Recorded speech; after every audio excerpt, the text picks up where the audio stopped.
Trop, c'est trop. À chaque semaine, sa taxation supplémentaire. Après la TVA à 7%, la taxation des plus-values sur les biens immobiliers, l'augmentation de l'impôt forfaitaire sur le revenu du capital, plan de rigueur oblige, voilà maintenant la TVA sociale et la taxe sur les transactions financières. Gageons que demain, le président de la République sortira une nouvelle initiative de son chapeau. L'objectif, il est vrai, est double.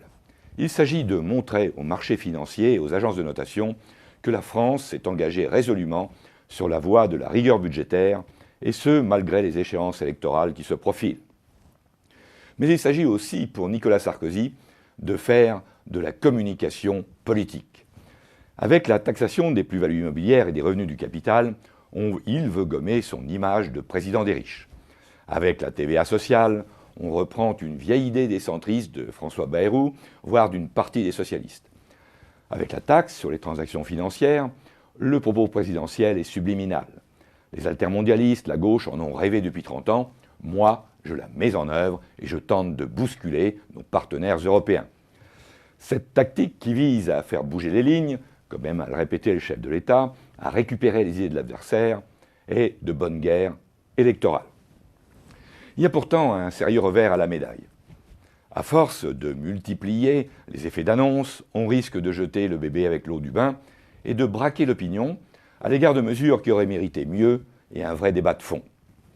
Chacun en convient, notre pays a non seulement besoin d'une réforme fiscale en profondeur, mais aussi d'une réforme de la protection et de la réglementation sociale. Non pas forcément dans le sens d'une diminution de cette protection ou d'un alourdissement de la taxation, mais dans le sens d'une simplification et d'une plus grande équité.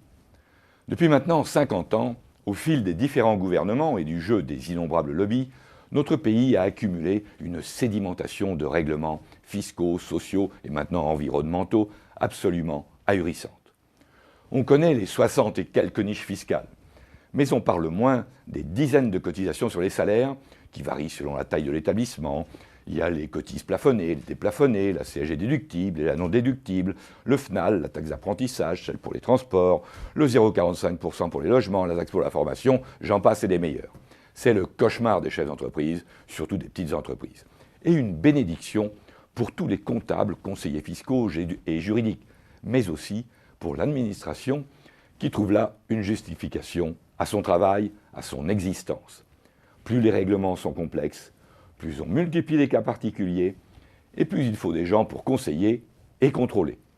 On dira que j'exagère? À peine. Regardez ce qui vient d'arriver avec le passage du taux de TVA de 5,5 à 7%. On peut débattre de l'opportunité macroéconomique d'une telle décision. Mais en période de disette, il faut bien trouver de l'argent quelque part. On pensait la cause entendue? Eh bien non. Bercy et quelques lobbies sont passés par là.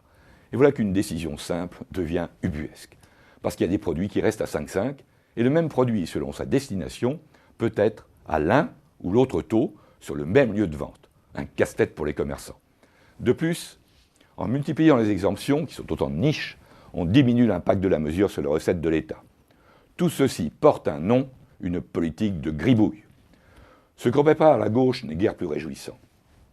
En fait de grandes réformes fiscales et de simplification administrative, on risque fort d'accroître la complexité des textes et de renforcer les effets de seuil, les crédits d'impôt, j'en passe et des meilleurs là aussi. Pourquoi faire simple lorsqu'on peut faire compliqué? Il ne sert à rien de prôner la réindustrialisation, le Made in France, la relance de l'investissement, si on ne l'accompagne pas de nouvelles règles fiscales et sociales, simples, équitables et efficaces. Le tout assorti d'une sécurité juridique.